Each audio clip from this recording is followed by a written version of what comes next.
This is the steam boiler the Extreme has created in the Create Survival world. It has 1,900.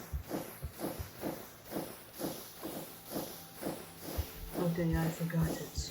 But it doesn't matter because it is well above 200k stress units with a lot of power, requiring not much fuel because of this integrated lava pool powering the whole system. Underneath the ground lies a secret of the power behind the steam, and also integrated water pool designed for tactical